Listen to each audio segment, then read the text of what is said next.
चला, good evening. चला, आता आवाज येतोय का? एकदा मला सांगा. चला, आवाज येतोय का? चला. चला, सर्वांना गुड इव्हनिंग. मी महेश कोरे, संचालक MK study point and physical academy Gondia. चला रे बाबा, लवकर लवकर जॉईन करा. आज सगळ्यात महत्वाचा मराठी व्याकरणातील एक आपल्याला सगळ्यात महत्वाचा घटक घ्यायचा आहे आणि तो म्हणजेच अलंकार. खूप दिवसापासून खूप विद्यार्थ्यांची इच्छा होती की सर अलंकार घ्या. चला मग आपण आज अलंकार घेतोय.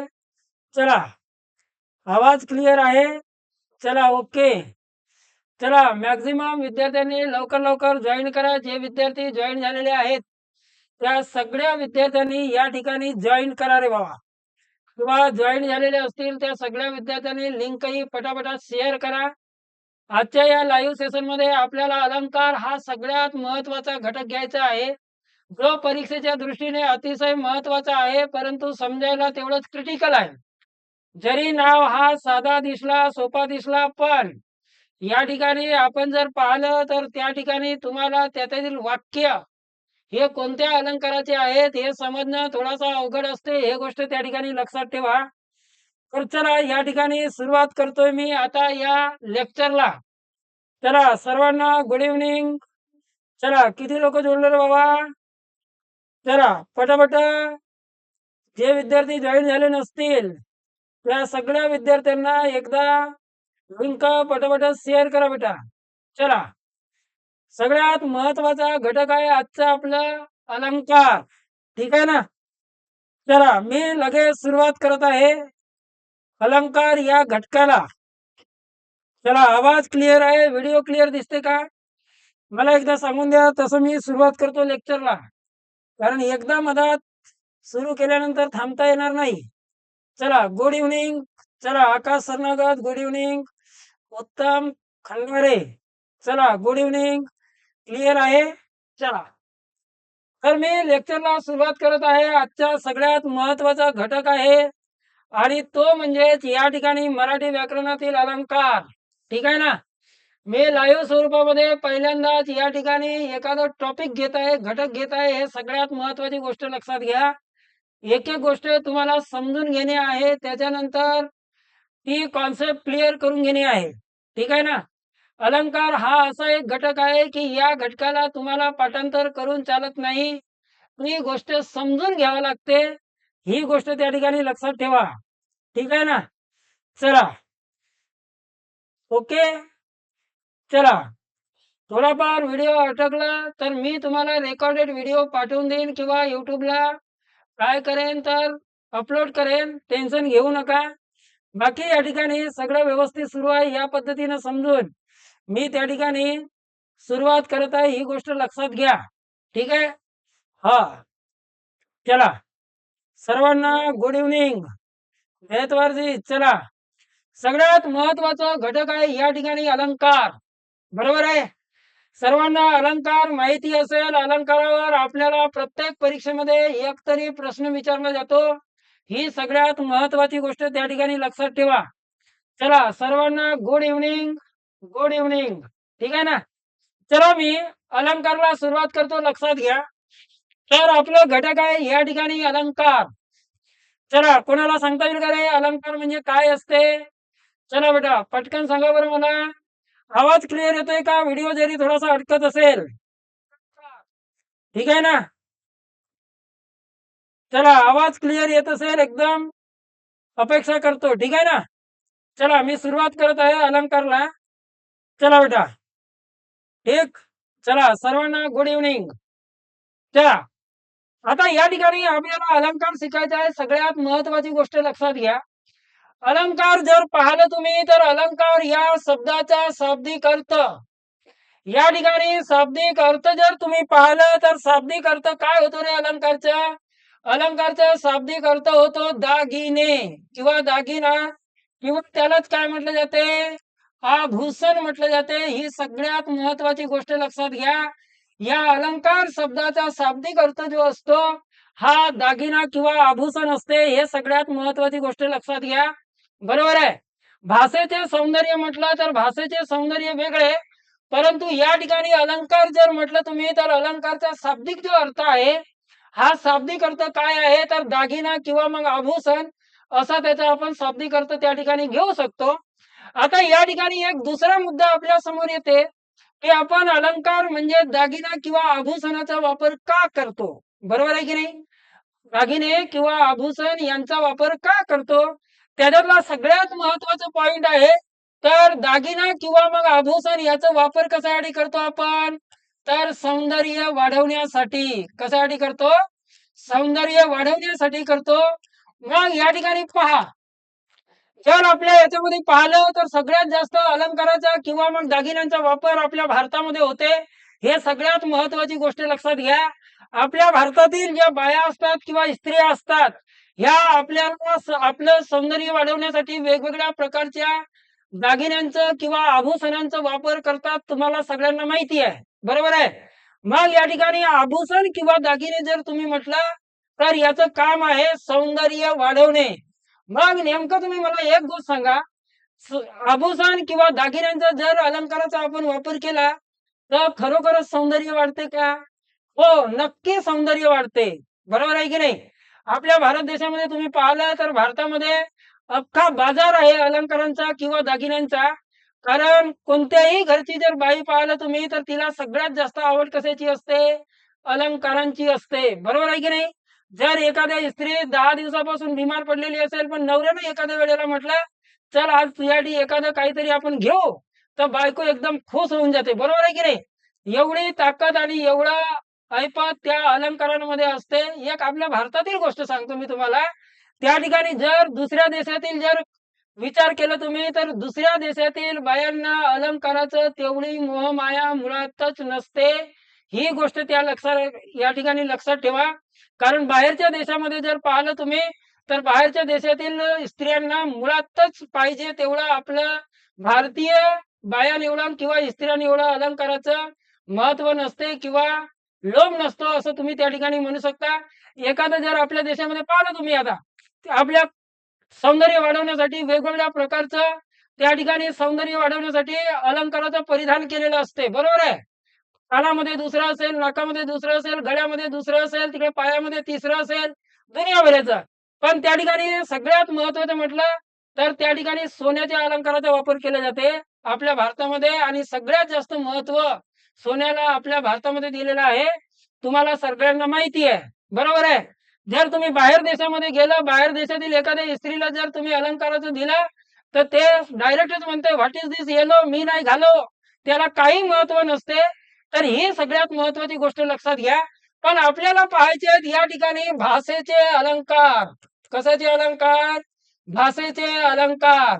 मग नेमकं या ठिकाणी भाषेचे अलंकार म्हणजे काय असतील तर ज्या पद्धतीनं एखाद्या स्त्रीला सौंदर्य वाढवण्यासाठी अलंकारांची, आभूषणांची किंवा मग दागिन्यांची गरज पडते त्याच पद्धतीनं जर समजा आपण भाषेतील अलंकार म्हणजेच काय तर भाषेमध्ये जर आपण एखाद्या विशिष्ट रीतीने आपलं बोलणं असलं, एखाद्या विशिष्ट विशिष्ट रीतीने जर वाक्यांमध्ये आपण शब्दांचा प्रयोग केला, एखाद्या विशिष्ट अर्थाने जर समजा आपण वाक्य बोललं, तर समोरच्या व्यक्तीवर काय पडतो? प्रभाव पडत असतो आणि समोरच्या व्यक्तीवर प्रभाव पडते त्यालाच काय म्हटलं जाते? अलंकार म्हटलं जाते. ही सगळ्यात महत्त्वाची गोष्ट त्या ठिकाणी तुम्हाला लक्षात ठेवायची आहे. बरोबर आहे? म्हणजेच अलंकार कशाला म्हटलं जाते? तर एखादं वाक्य किंवा वाक्यातील रचना पाहिल्याच्या नंतर जर समजा समोरच्या व्यक्तीवर प्रभाव पडत असेल, तर त्या वाक्यामध्ये एक विशिष्ट प्रकारचं सौंदर्य प्राप्त होते. अशा प्रकारचं तुम्ही त्या ठिकाणी म्हणू शकता. त्यालाच म्हटलं जाते भाषेचे अलंकार. बरोबर आहे? व्यक्तीचे अलंकार हे कोणतेही राहू शकतात. ज्याच्यामुळे माणसाचं सौंदर्य वाढते तो झाला त्या व्यक्तीसाठी काय? अलंकार. एखादा व्यक्ती मूछवर मस्त दिसत असेल, तर मूछ त्याच्यासाठी काय झाली? अलंकार झाली. एखादी स्त्री जर समजा डोळ्यांमुळे चांगली दिसत असेल, तिच्यासाठी डोळे काय झाले? तिचे अलंकार झाले. मग भाषेमध्ये तुम्हाला ज्या शब्दांचं किंवा ज्या अक्षरांमुळे त्या भाषेचं महत्व उठून दिसते किंवा भाषा उठून दिसते, तिला काय म्हटलं जाते? अलंकार म्हटलं जाते. अपेक्षा करतो तुम्हाला अलंकार म्हणजे समजलं असेल. मी उदाहरणाद्वारे तुम्हाला समजून देतो. बरोबर आहे की नाही? जर एखाद्या वेळी अच्छा, ठीक आहे. जर एखाद्या वेळेला समजा आता तुम्हाला एखादी गोष्ट ही सरळ साध्या शब्दामध्ये न सांगता जर समजा तुम्ही काय सांगितलं, एका विशिष्ट पद्धतीने सांगितलं समजा, तर त्यावेळेला समोरच्या व्यक्तीवर प्रभाव पडतो आणि तेच प्रभाव पडणं याचाच अर्थ काय असते? तर त्यालाच म्हटलं जाते भाषेचं अलंकार. बरोबर आहे? ज्या पद्धतीनं मी एक उदाहरण तुम्हाला समजून सांगतो याच्यावरून समजेल तुम्हाला की भाषेचं अलंकार नेमकं काय असते. बरोबर आहे? जसं आपल्याला म्हणायचं आहे की आपण लहान असताना आपल्याला कोणत्याही प्रकारचं टेन्शन नसते, आपल्याला कोणत्याही प्रकारचं दुःख नसते. परंतु माणूस जसा जसा मोठा होत जातो, तसं तसं त्याचे दुःख वाढत जातात. आता ज्या वयामध्ये तुम्ही आहात, त्या वयामध्ये तुम्ही घरचे सगळे कामं करत असाल, तुम्ही सगळी जबाबदारी सांभाळत असाल, तरी सुद्धा तुम्हाला कधी-कधी त्या ठिकाणी घरच्या आई-वडिलांचं थोडंसं बोलणं ऐकावं लागते किंवा शिव्या खाव्या लागतात. तर या ठिकाणी हे एक नॉर्मल पद्धत झाली आपली सांगण्याची. परंतु जर हेच तुम्ही साहित्यिक भाषेमध्ये सांगितलं, तर त्या ठिकाणी साहित्यिक भाषेमध्ये तुम्ही काय म्हणू शकता? तर लहानपणी देगा देवा मुंगी साखरेचा रवा, येरावत रत्न थोर त्याचं अंकुशाचा मार. अशा शब्दामध्ये जर तुम्ही एखाद्या दुसऱ्या व्यक्तीला पटवून सांगितलं, तर दुसऱ्या व्यक्तीवर काय पडतो? प्रभाव पडतो. कारण तुम्ही साध्या आणि सरळ शब्दामध्ये न सांगता त्याला कवितेच्या चरण रूपामध्ये सांगितलं, याला म्हटलं जाते भाषेचे अलंकार. मग लहानपणी देगा देवा मुंगी साखरेचा रवा, येरावत रत्न थोर त्याचं अंकुशाचा मारा. ह्या शब्दाचा किंवा या चरणांचा अर्थ काय होतो? तर मुंगी ही लहान असून सुद्धा आपल्या किचन मधील साखरेच्या डब्यातील साखरेचा आस्वाद घेत असते आणि त्याच्यानंतर हत्ती तेवढं काम करून सुद्धा त्याला कधी कधी माहुताच्या हातून त्या ठिकाणी मार खावा लागतो. हा काय असते त्याचा अर्थ आहे. तर ही गोष्ट त्या ठिकाणी लक्षात ठेवा. तर अलंकारचा अर्थच काय होतो? तर एखादी गोष्ट ही साध्या, सरळ, सोप्या भाषेत न सांगता तिला एका वेगळ्या पद्धतीने पद्धतीने सांगणे यालाच काय म्हटलं जाते? भाषेतील अलंकार म्हटलं जाते. या प्रकारची लयबद्ध जर तुम्ही मांडणी केली, तर आपली भाषा जी आहे ते उठून दिसते. यालाच काय म्हटलं जाते? अलंकार म्हटलं जाते. ही गोष्ट त्या ठिकाणी लक्षात ठेवायची आहे. आता दुसरा मुद्दा या ठिकाणी एक लक्षात ठेवा. जेव्हा आपण अलंकार शिकतो, तर अलंकारामध्ये जेव्हा तुम्हाला काय दिलेलं असते? एकतर एखादं वाक्य दिलेलं असेल. काय दिलेलं असेल? वाक्य दिलेलं असेल. त्या वाक्यामध्ये शब्दांची रचना कशी आली, वाक्याची रचना कशी आहे, याच्यानुसार काय ठरतो? तर या ठिकाणी अलंकार ठरत असतो. आता या ठिकाणी एखाद्या वाक्यामध्ये एखाद्या शब्दाची जी रचना आहे, शब्दाची रचना समजा, शब्दाची रचना आहे, तर ही रचना पाहून त्या ठिकाणी अलंकार ठरवला जातो. मी एक्झाम ओरिएंटेड थोड्या वेळाच्या नंतर लगेच जातो. तुम्ही टेन्शन घेऊ नका. बाकी फक्त समजून घ्या. शब्दांची रचना किंवा मग यालाच काय म्हटलं जाईल रे? तर अक्षरांची रचना असते. ह्या अक्षरांची किंवा शब्दांच्या रचनेनुसार त्या ठिकाणी अलंकार ठरवला जातो. तर कधी कधी जर पाहिलं तुम्ही तर शब्द किंवा अक्षर यांची रचना लक्षात न घेता त्याच्यातून कोणता अर्थ निघते त्याच्यानुसार त्या वाक्याचा अलंकार ठरवला जातो. कशानुसार? तर अर्थानुसार त्या ठिकाणी अलंकार ठरवला जातो. हे गोष्ट त्या ठिकाणी तुम्हाला लक्षात ठेवायची आहे. मी अपेक्षा करतो बरोबर आहे ना?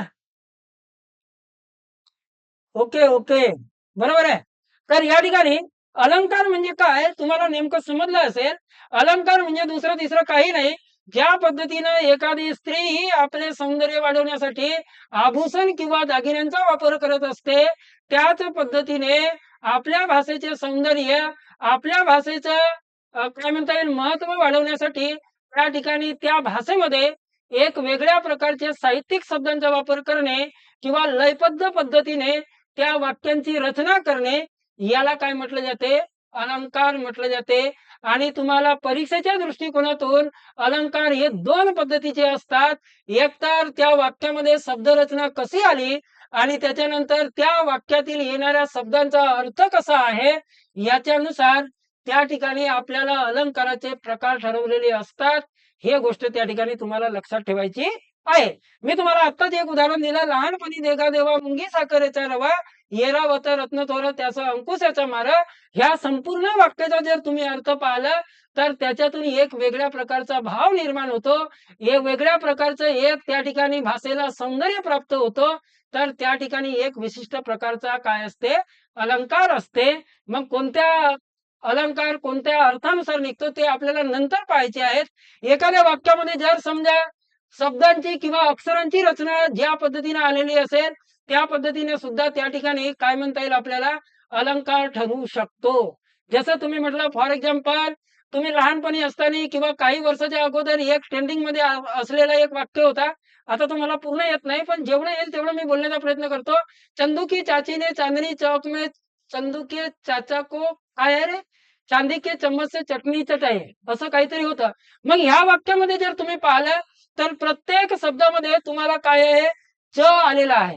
मग तुम्ही त्या कानावर जेव्हा तो वाक्य पहिल्यांदा पडला त्यावेळेला आपल्याला असं वाटलं असेल की बनाने वाले ने भी क्या बनाया. बरोबर आहे की नाही? म्हणजेच त्या वाक्यामध्ये एक कसं झालं लयबद्ध रचना निर्माण झाली त्याला म्हटलं जाते अलंकार. त्या च च्या पुनरावृत्तीमुळे त्या वाक्यामध्ये एक काय झालं सौंदर्य निर्माण झालं त्याला म्हटलं जाते अलंकार. ही गोष्ट त्या ठिकाणी लक्षात ठेवा. एकतर अक्षरांच्या शब्दावरून किंवा मग त्या शब्दांच्या अर्थावरून आपल्याला अलंकार ठरवावा लागतो. ही सगळ्यात महत्वाची गोष्ट त्या ठिकाणी लक्षात ठेवायची आहे. बरोबर आहे. चला विजय माने अलंकाराचे प्रकार सांगितले छान. ठीक आहे ना? सावसाकडे सांग शिकवता सर. ओके बरोबर आहे. तर तुम्हाला मला अपेक्षा आहे की तुम्हाला अलंकार या शब्दाचा अर्थ समजलेला असेल. कारण आपल्या भारतामध्ये अलंकाराची खूप मोठी मागणी आहे आणि अलंकारांना सगळ्यात जास्त प्राधान्य आपल्या घरामध्ये आपल्या जे बाई असेल ते सगळ्यात जास्त प्राधान्य कोणाला देत असते? अलंकाराला देत असते. एका वेळेला नवरा जरी बाजूला असला तरी चालते पण अलंकार सगळ्यात महत्वाचे असतात. हे सगळ्यात महत्वाची गोष्ट त्या ठिकाणी लक्षात ठेवायची आहे. ठीक आहे ना? आता मी म्हटलं या ठिकाणी की अलंकार हे एकतर अक्षरावरून किंवा अर्थावरून पडतात. अलंकाराचे मुख्यतः दोन प्रकार पडतात. सगळे अलंकाराचे प्रकार लक्षात घ्यायचे आहेत. लक्षात घ्या हा. तुम्हाला याच्यानंतर जे उदाहरण येतील प्रकारानुसार ते सगळ्यात महत्वाचे असतील. लक्षात घ्या. जर तुम्हाला समजत असेल व्हिडिओ आणि जर माझी भाषा समजत असेल माझ्या भाषेमध्ये जर सौंदर्य निर्माण झालेलं असेल तुम्हाला आवडलेली असेल तर नक्की तुम्ही एकदा व्हिडिओला लाईक करा. जे नवीन विद्यार्थी असतील त्यांनी नक्की चॅनलला सबस्क्राईब करून घ्या. चला मग या ठिकाणी अलंकाराचे दोन प्रकार पडतात. किती प्रकार पडतात? दोन अलंकार पडतात. बरोबर आहे. चला बिलकुल राज पाटील तुला अलंकार बिलकुल समजत नव्हता. आज मला उद्या सांगशील सर मला अलंकार समजले नाही. ठीक आहे ना? उद्या सांगशील आज नाही. अलंकाराचे किती प्रकार आहेत? मी तुम्हाला आता सांगितलं दोन प्रकार आहेत. पर्याय क्रमांक 1 म्हटलं प्रकार क्रमांक 1 तो आहे अर्थालंकार. हा वाक्यातील शब्दांवरून न ठरणारा प्रकार आहे. त्या वाक्यामध्ये तो शब्द कोणत्या अर्थाने वापरला गेला त्याच्यानुसार पडणारा प्रकार आहे अर्थालंकार. त्याच्यानंतर दुसरा प्रकार किंवा पहिला प्रकार तुम्ही म्हणू शकता शब्दालंकार. शब्दालंकार हा कशानुसार ठरतो?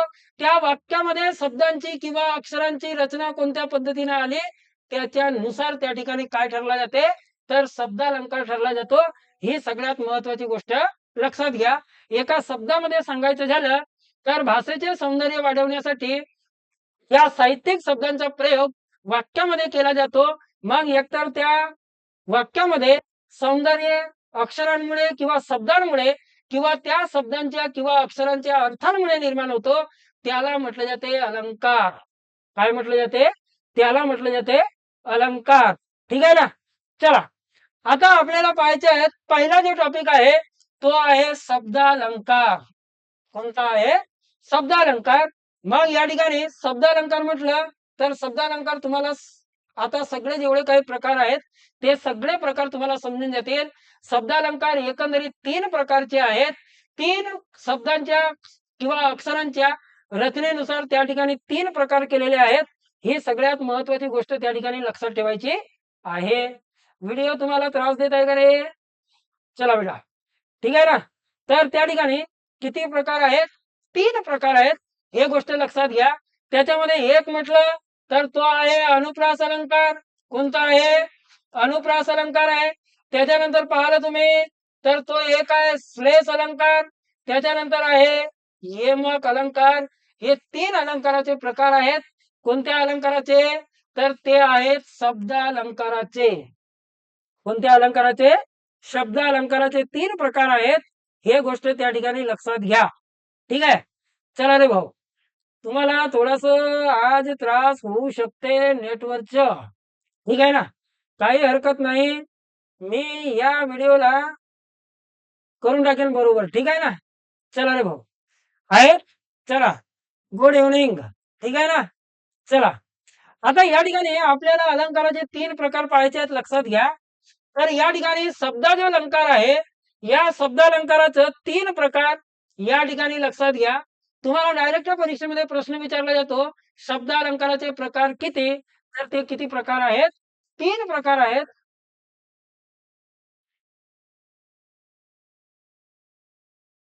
ठीक आहे ना. त्याच्यानंतर 3 प्रकार कोणते? तर पहिला प्रकार आहे या ठिकाणी अनुप्रास अलंकार. दुसरा प्रकार कोणता आहे रे? श्लेष अलंकार. तिसरा प्रकार कोणता आहे रे? येमक अलंकार. हे काय आहेत? अलंकाराचे 3 प्रकार आहेत. ही गोष्ट त्या ठिकाणी लक्षात ठेवा. ठीक आहे ना. चला तर किती प्रकार आहेत? 3 प्रकार आहेत. कोणते कोणते? अनुप्रास अलंकार, श्लेष अलंकार. त्याच्यानंतर कोणता आहे? तर तो आहे यमक अलंकार. हे शब्दालंकाराचे 3 प्रकार आहेत. ही गोष्ट त्या ठिकाणी लक्षात ठेवायची आहे. बरोबर आहे.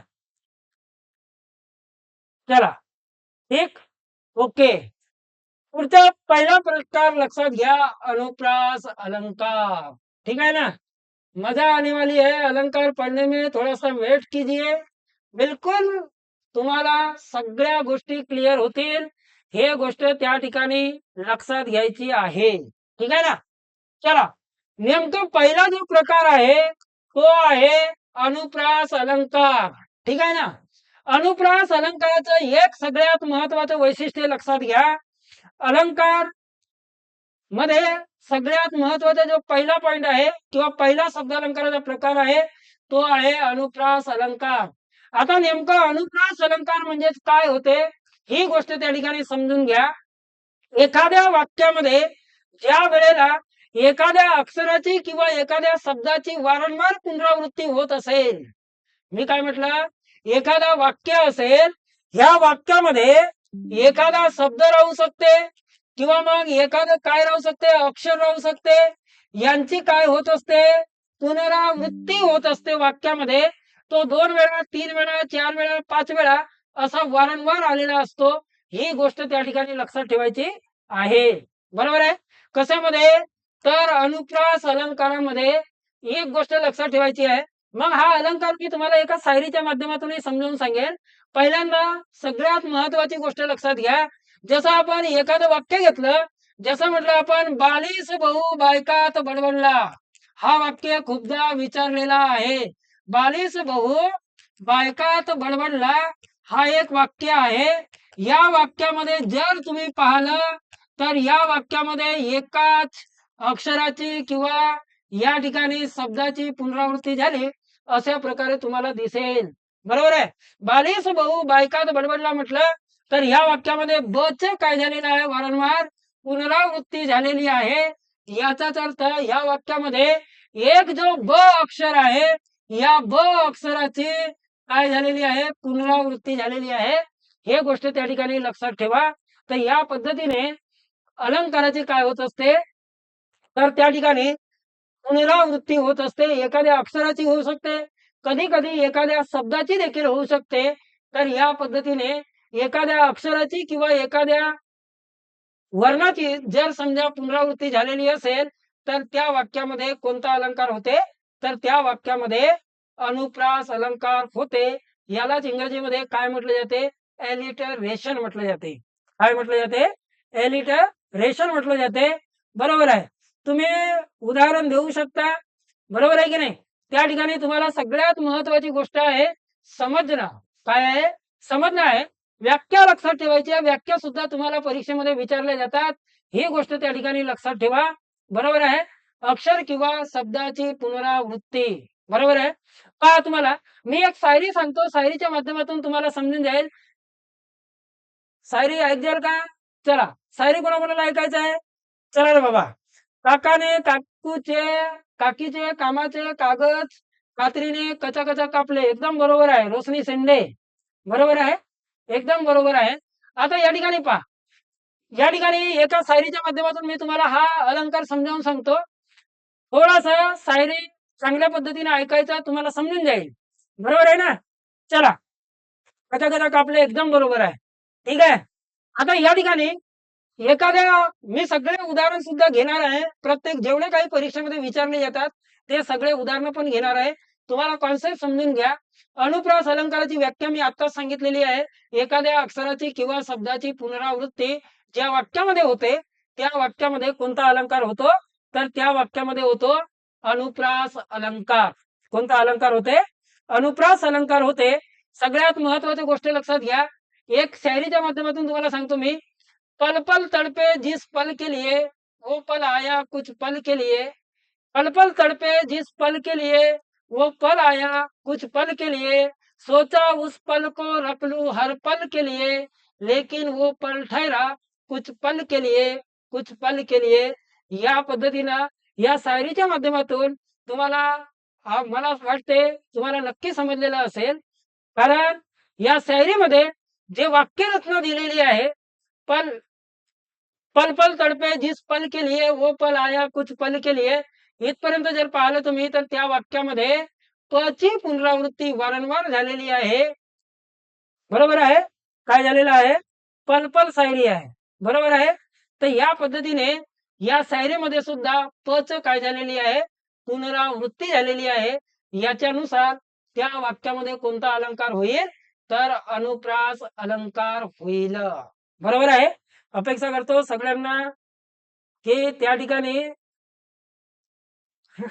वाह वाह सर, क्या दर्द है आपके आवाज में.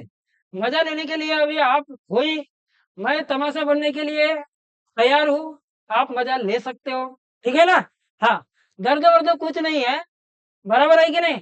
हाँ, अभी हमारे दर्द झेलने की और दर्द महसूस करने की उम्र नहीं है. सबसे बड़ी बात ये बात ध्यान में रखो. ठीक आहे. चला, तर या ठिकाणी कशाची पुनरावृत्ती झाली, पची पुनरावृत्ती झाली. चला, मी या ठिकाणी तुम्हाला जेवढे काही परीक्षेमध्ये उदाहरणं आलेले असतील त्या सगळ्या उदाहरणाचं या ठिकाणी सांगत आहे. चला, मग आता घेऊ आपण उदाहरणं. काय म्हणते, कवितेच्या चरणात एकाच अक्षराची पुनरावृत्ती होऊन त्यातील नादामुळे जेव्हा भाषेला सौंदर्य प्राप्त होते त्यावेळेला अनुप्रास अलंकार होतो. ही व्याख्या मी तुम्हाला अगोदरच सांगितलेली आहे. सगळ्यांना व्याख्या. आता या ठिकाणी उदाहरणं घ्यायचे आहेत आपल्याला. बघा, तर हे उदाहरण सगळे या ठिकाणी आलेले आहेत. हे गोष्ट त्या ठिकाणी सगळ्यात महत्वाची आहे. देवा दीन दयाळा दूर द्रुत दास दुःख दूर दौडी शांतीच मज दे. ह्या वाक्यामध्ये जर तुम्ही पाहिलं तर तुम्हाला एका अक्षराची पुनरावृत्ती त्या ठिकाणी दिसते.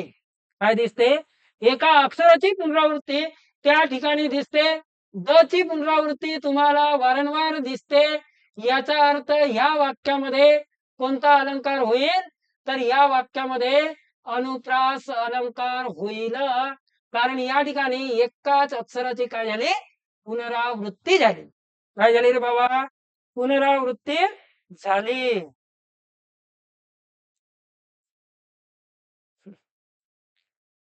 एक पण चालत नाहीये. चला, आवाज आवाज की दुनिया, एक मिनिट, ठीक आहे ना. चला, द ची पुनरावृत्ती झाली, याचा अर्थ त्या ठिकाणी कोणता अलंकार झाला, हा अनुप्रास अलंकार झाला. हे गोष्ट त्या ठिकाणी लक्षात घ्या. आज गोकुळात रंग खेळतो हरे, राधिके जरा जपून जा तुझ्या घरी. काय म्हटलं मी, आज गोकुळात रंग खेळतो हरी, राधिके जरा जपून जा तू तुझ्या घरी. याचा अर्थ जरा जपून जा, या वाक्यामध्ये ज ची काय झालेली आहे, पुनरावृत्ती झालेली आहे. याचाच अर्थ हा सुद्धा वाक्य कोणत्या अलंकाराचं असेल, तर अनुप्रास अलंकाराचा आहे. हे गोष्ट त्या ठिकाणी तुम्हाला लक्षात ठेवायचं आहे. चला रे बाळांनो, जर तुम्हाला व्हिडिओ आवडत असेल तर नक्की एकदा लाईक करा, ठीक आहे ना. थोडासा त्रास होऊ शकते नेटवर्कचा, मी माफी मागतो, पण त्या ठिकाणी ठीक आहे ना. हा, सर माझे ओठ उलायले, काय करू, तू चुलीत जाऊन घुस, बरोबर आहे की नाही, तुझे ओठ बरोबर येतील, तू टेन्शन घेऊ नको, बरोबर आहे ना. हा, चला, थोडस होऊ शकते बेटा चंदन, हा अटकत आहे. चला, मी माफी मागतो. याला तुम्ही ऐका फक्त, मी न्यू रेकॉर्डेड व्हिडिओ अपलोड करणार आहे, कुठं, तर युट्यूबला. टेन्शन घेऊ नका, चांगल्या पद्धतीने त्या ठिकाणी करता येईल तुम्हाला. चला बेटा, तर या ठिकाणी आताच उदाहरण घेतलं मी, बालीस बहु बायकात बडबडला, या वाक्यामध्ये कशाची पुनरावृत्ती झाली, तर ब ची पुनरावृत्ती झाली. इकडे पाहिलं तुम्ही तर या ठिकाणी ज ची पुनरावृत्ती झाली, या ठिकाणी पाहिलं तुम्ही तर द ची पुनरावृत्ती झाली. या पद्धतीने या वाक्यामध्ये कोणता अलंकार आहे, तर तो आहे अनुप्रास अलंकार. समजलं का, अनुप्रास अलंकार.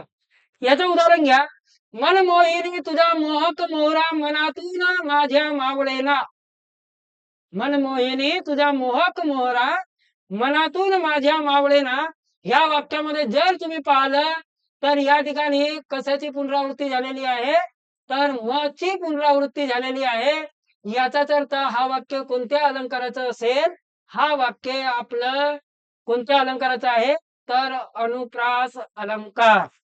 कोणत्या अलंकाराचं, अनुप्रास अलंकार. सर त्याला व्यासलीन द्या, हा माझ्याकडे तूच नेऊन दे, त्याचा पत्ता काय कुठं आहे तर तसा नेऊन दे, ठीक आहे ना. अबे त्याला चुलीत घुस म्हटलं मी, चांगल्या रखरखत्या अंगारीमध्ये घुस, तुझे ओठ बरोबर चिपकून जातील, ठीक आहे ना. टेन्शन घेऊ नको, ठीक आहे. अशी थंडी आहे, थंडीमध्ये असे गोष्ट होत राहतात ना, अशा कामासाठी असे काम करा लागतात, लक्षात घे. काटेकोर कायद्यापुढे कोणाचे काही चालेल का, ह्या वाक्यामध्ये काय गेलेलं आहे, तर ह्या वाक्यामध्ये क ची पुनरावृत्ती झालेली आहे. हे गोष्ट त्या ठिकाणी सरी लक्षात घ्या. मग या ठिकाणी क ची पुनरावृत्ती झाली, याचा अर्थ हा कोणता अलंकार होईल रे, तर हा होईल आपला कोणता अलंकार, अनुप्रास अलंकार. ह्या वाक्यामध्ये क ची पुनरावृत्ती झालेली आहे. त्याच्यानंतर पेटविले पाषाण पठारावरती शिवबाणी, गळ्यामध्ये गरिबाच्या गांजे संतांची वाणी. ह्या वाक्यामध्ये पेटविले पाषाण पठारावरती शिवबाणी, गळ्यामध्ये गरिबाच्या गाजे संतांची वाणी. या ठिकाणी कशाची पुनरावृत्ती झाली, क ची पुनरावृत्ती झाली. खालच्या जर वाक्योच्चारणामध्ये पाहिलं तुम्ही तर ग ची पुनरावृत्ती झाली. याचाच अर्थ या वाक्यामध्ये कोणता अलंकार होईल, अनुप्रास अलंकार होईल. एवढं तुम्हाला लक्षात ठेवायचं आहे, बरोबर आहे की नहीं. चला, ठीक है, विशाल रामटेके, चलो चलता है, लेट हुआ कोई बात नहीं, लेकिन कभी भी एक बात ध्यान में रखना बेटा, जेव्हाही नवीन प्रकरण सुरू होते नवीन प्रकरण सुरू होते त्यावेळेला सुरुवातीपासून त्या प्रकरणाला काय करायचं किंवा घटकाला अभ्यासायचं. याचं कारण एक सांगतो मी. जसं फॉर एक्झाम्पल समजा जर तुम्ही एखाद्या टॉकीजमध्ये पिक्चर पाहायला जात असाल आणि पिक्चर सुरू झाल्यानंतर फक्त 2 सेकंद जर तुम्ही उशिरा झाले, बरोबर आहे ना? 2 सेकंद उशिरा झाले, काही होत नाही. फक्त स्टार्टिंगला काय होते, हिरो एका मुलीकडे पाहत राहते. पाहता पाहता तो जाऊन खांब्याला आदळते. सरळ 2 सेकंदामध्ये तो हॉस्पिटलमध्ये जाते.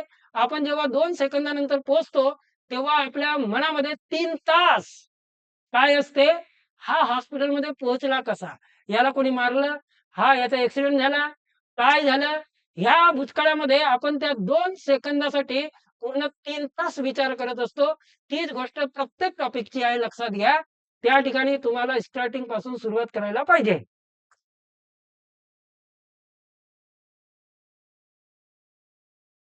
ठीक आहे ना? चला. ओके? चला.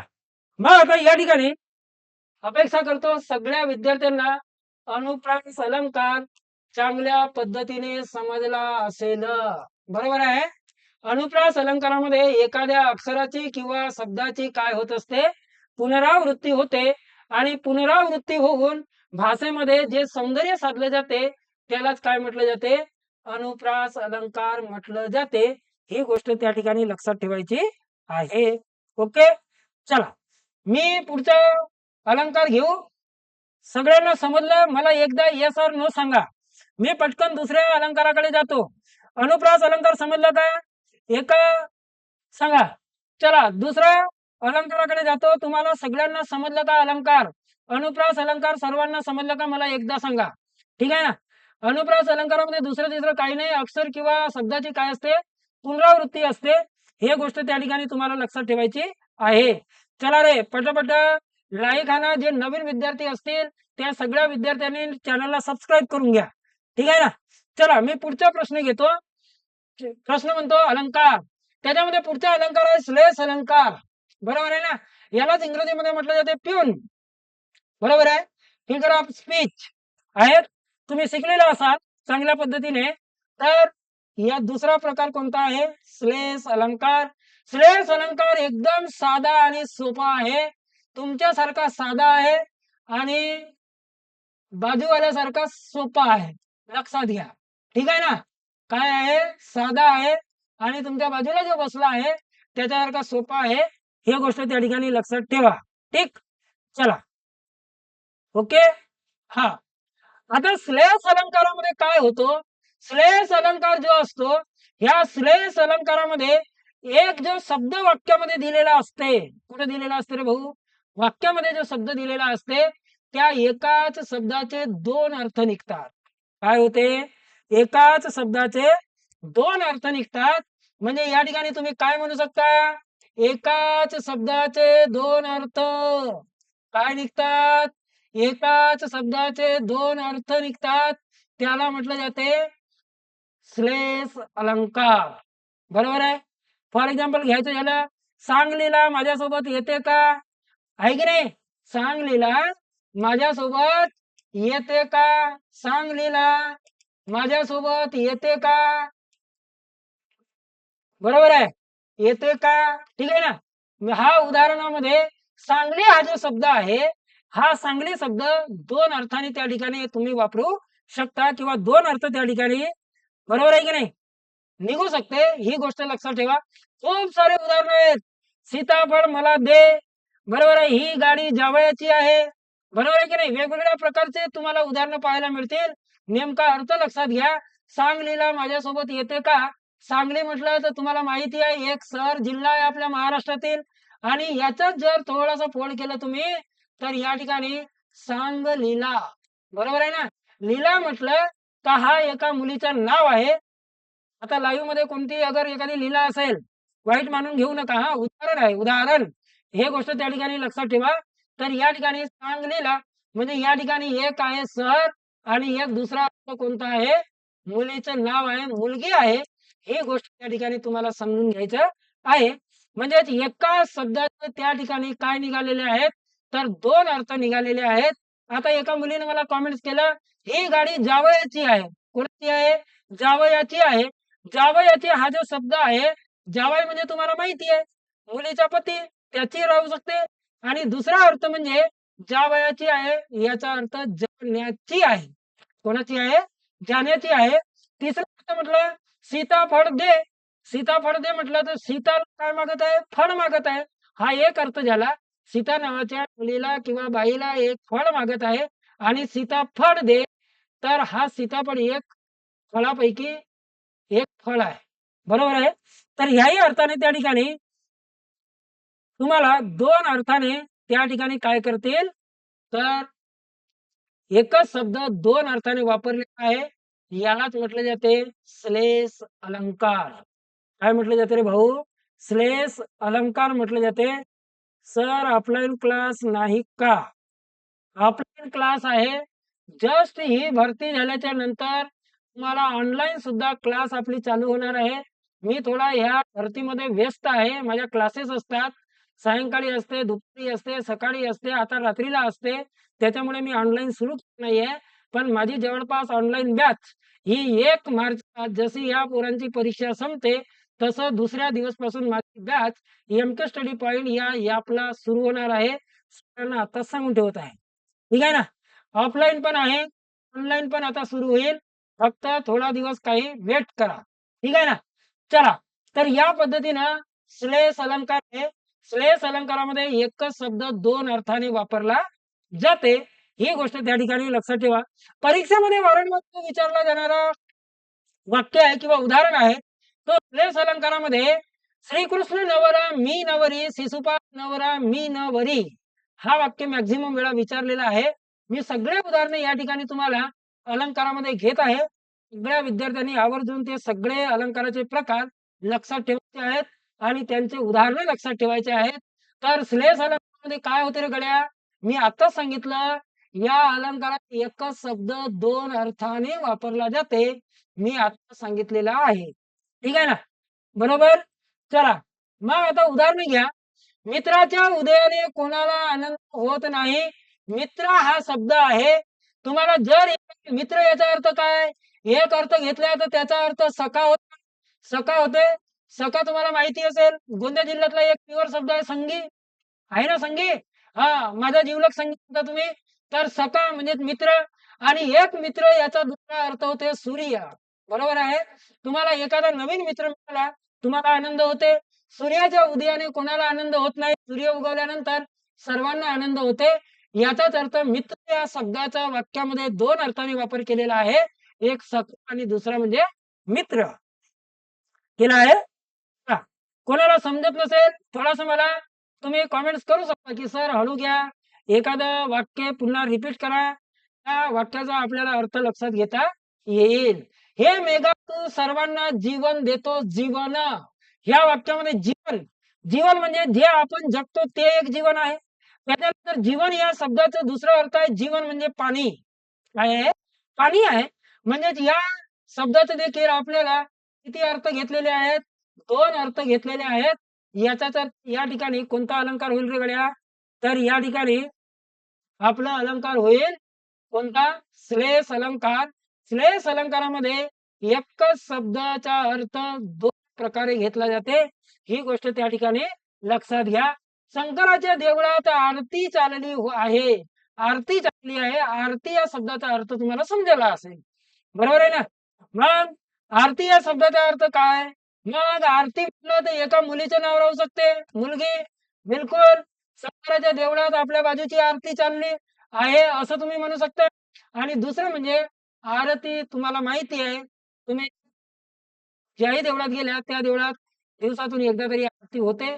बरोबर आहे? तर त्या ठिकाणी ह्या आरतीचा अर्थ 2 प्रकारे वापरलेला आहे. हा झाला तुमचा श्लेष अलंकार. कोणतं झालं? श्लेष अलंकार. बरोबर आहे? हो, बिलकुल. आयुष्य आणि पाणी. बरोबर आहे. चंद्रशेखर ॲड्रेस, ॲड्रेस राधाकृष्ण चौक, छोटा गोंदिया. गोंदिया शहरातील एक छोटंसं आपलं काय म्हणता येईल आपल्याला चौक आहे. राधाकृष्ण चौक. छोटा गोंदिया म्हटलं तुम्ही कोणालाही विचारा. छोट्या गोंदियामध्ये किंवा गोंदियामध्ये विचारलं तर चालते. एम-के स्टडी पॉइंट कुठं आहे? कोणीही सांगते. लोकेशनची गरज पडत नाही, एवढं लक्षात ठेवा. ठीक आहे ना? चला. मग आरतीचा अर्थ वंदना म्हणू शकता. सायंकाळी होते का नाही आरती? ते आरती एक आणि एक आरती आपल्या बाजूची. हे झालं आरती. मग श्रीकृष्ण नवरा मी नवरी, शिशुपाल नवरा मी नवरी. बरोबर आहे. या ठिकाणी नवरी या शब्दाचा अर्थ दोन प्रकारे वापरलेला आहे. किती प्रकारे? दोन. मग नवरी या शब्दाचा अर्थ श्रीकृष्ण नवरा मी नवरी, याचा अर्थ नवरी या शब्दाचा काय आहे? वधू. बरोबर आहे ना? आणि नवरी शिशुपाल नवरा मी नवरी, याचा अर्थ काय होतो रे? जर श्रीकृष्ण नवरा असेल तर मी नवरी बनायला तयार आहे, आणि जर शिशुपाल नवरा असेल तर मी नवरी नवरी याचा अर्थ मी त्याला स्वीकार करणार नाही. वरचा अर्थ ते स्वीकार करणे. बरोबर आहे ना?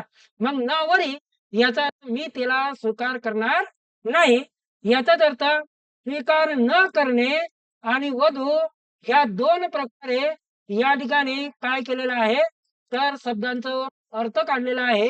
याचाच अर्थ हा काय झाला?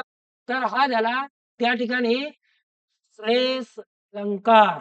कोणता अलंकार? श्लेष अलंकार झाला. हे गोष्ट त्या ठिकाणी लक्षात घ्यायचं आहे. ठीक आहे ना?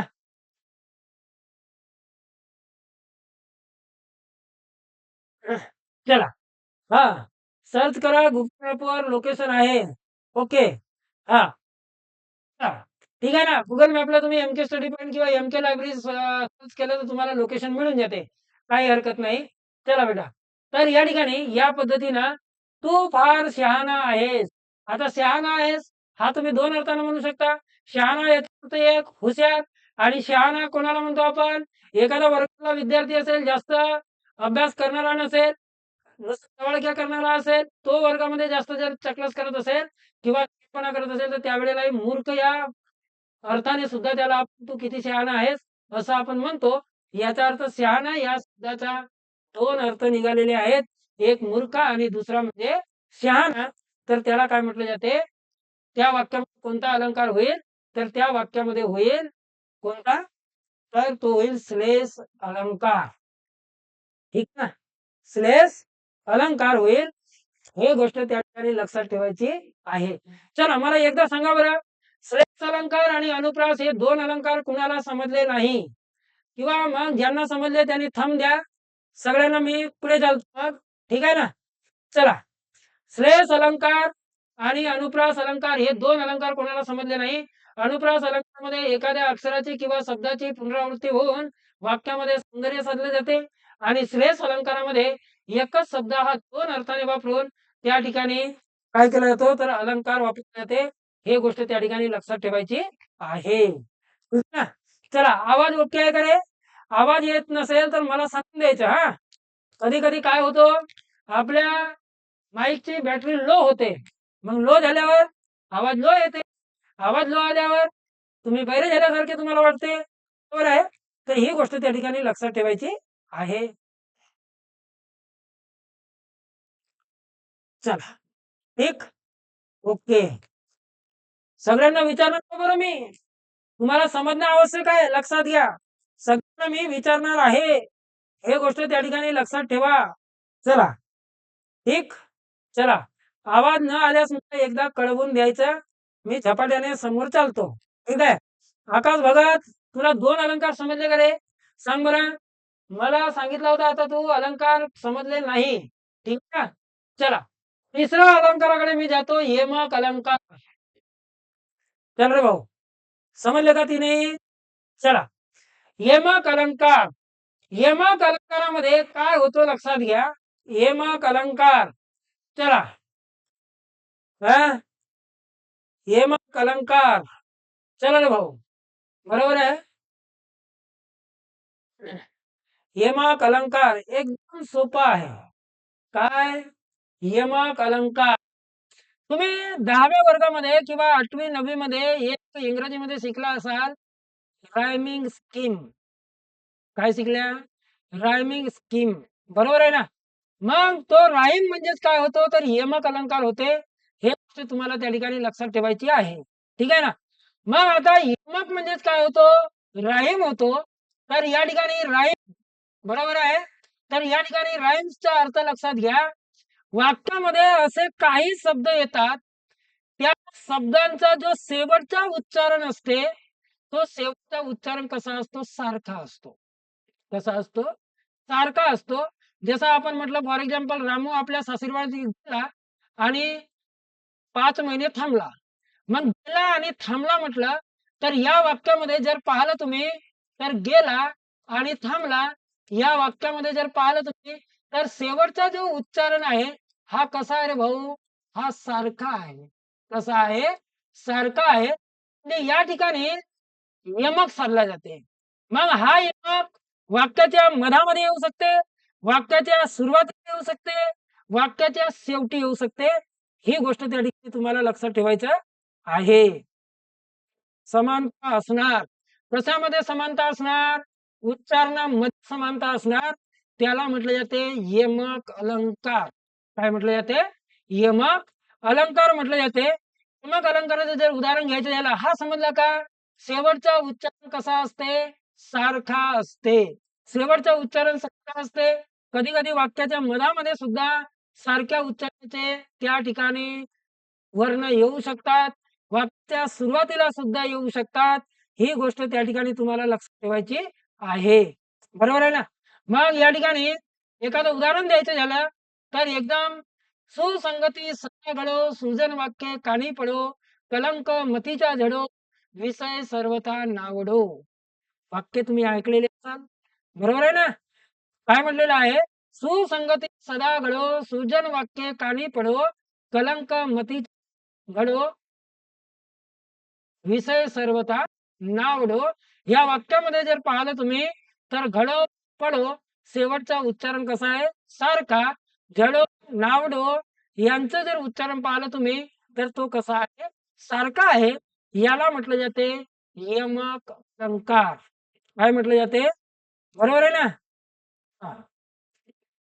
बरोबर आहे. तर याला म्हटलं जाते यमक अलंकार. म्हणजे सर्वात शेवटचा वर्णांचा कसा असते? सारखा असते. याला काय म्हटलं जाते? यमक अलंकार म्हटले जाते. तर या ठिकाणी पहा, वेगवेगळे अर्थ असणाऱ्या परंतु उच्चारात समानता असणाऱ्या शब्दाचा वापर चरणात ठराविक ठिकाणी केल्यामुळे जो नाद निर्माण होतून जे सौंदर्य प्राप्त होते, त्यास यमक असे म्हणतात. बरोबर आहे ना? त्यांचा अर्थ मात्र वेगवेगळा असेल, मात्र त्याचा उच्चारणामध्ये समानता असेल, तर त्याला काय म्हटलं जाते? यमक अलंकार म्हटले जाते. आणि अशा प्रकारची शब्दांची रचना त्या वाक्यामध्ये आल्यामुळे त्या भाषेला काय होते? सौंदर्य प्राप्त होते, तर किंवा नाद निर्माण होते. त्या वाक्यामध्ये यमक अलंकार होते. ही सगळ्यात महत्वाची गोष्ट तुम्हाला लक्षात ठेवायची आहे. चला उदाहरण घ्यायचे. चला उदाहरण घ्या रे बाबा. चला. कोणी दिला जिव्हाळा, कोणाचा ताप झाला, हसले दुरून कोणी, जवळून वाद केला. मग आता या ठिकाणी कोणी दिला जिव्हाळा, कोणास ताप झाला आणि हसले दुरून कोणी, जवळून वार केला, झाला आणि केला. ह्या दोन्ही शब्दांमध्ये शेवटचा जो उच्चारण आहे, तो कसा आहे? सारखा आहे. याला म्हटलं जाते यमक अलंकार. काय म्हटलं जाते? यमक अलंकार. मला सज्जना भक्ती पंथेची जावे, तरी श्रीहरी पाविजे तो स्वभावे, जावे आणि स्वभावे. शेवटचा उच्चारण कसा आहे? सारखा आहे. हे गोष्ट त्या ठिकाणी तुम्हाला लक्षात घ्यायची आहे. बरोबर आहे. सुसंगती सदा घडो, सृजन वाक्य कानी पडो, कलंक मतीचा झडो, विषय सर्वथा नावडो. या वाक्यामध्ये घडो आणि झडो हे दोनही शब्दांचा शेवटचा अर्थ जो आहे, हा सारखा आहे. आणि त्याच्यानंतर पडो आणि नावडो या दोनही शब्दांचा शेवटचा उच्चारण कसा आहे? सारखा आहे. निश्चितच या ठिकाणी हा कोणता अलंकार होईल? तर हा होईल यमक अलंकार. काय होईल? यमक अलंकार होईल. हे गोष्ट त्या ठिकाणी तुम्हाला लक्षात ठेवायची आहे. बरोबर? चला. शेवटचे उच्चारण सारखे असते. तीनही अलंकार समजले का? मला एकदा तुम्ही कमेंट्स मध्ये सांगा. तीनही अलंकार समजले का बेटा? चला. चांगल्या पद्धतीने समजले असतील अपेक्षा करतो. कारण हे अलंकार थोडासे कठीण असतात. तुम्हाला उदाहरण त्या ठिकाणी व्याख्या लक्षात ठेवायचं आहे आणि त्या व्याख्येशी संबंधित तुम्हाला त्या अलंकाराचं उदाहरण देखील लक्षात ठेवायचं आहे. ही गोष्ट त्या ठिकाणी लक्षात ठेवा. ठीक? चला. चला ओके आहे. चला. ठीक आहे. समोरचं शिकवायचं. समोरचा अलंकार घ्यायचं का नाही? चला बेटा सांगा मला पटकन. चला. तर हे 3 प्रकार होते आपले कशाचे? तर हे 3 प्रकार होते शब्दालंकार. आपण ह्याही अलंकारांमध्ये शब्दांवरून याच्या अगोदरचा जो अलंकार होता श्लेष अलंकार, त्याच्यामध्येही शब्दावरून आपण ठरवलेला आहे आणि त्याच्या अगोदर जो अलंकार होता कोणता पहिला अनुप्रास अलंकार, त्या वाक्यातील शब्दावरून आपण काय ठरवलेलं आहे? अलंकार ठरवलेला आहे. ही गोष्ट त्या ठिकाणी लक्षात ठेवायचं आहे. चला. चला. पुढे जाऊ.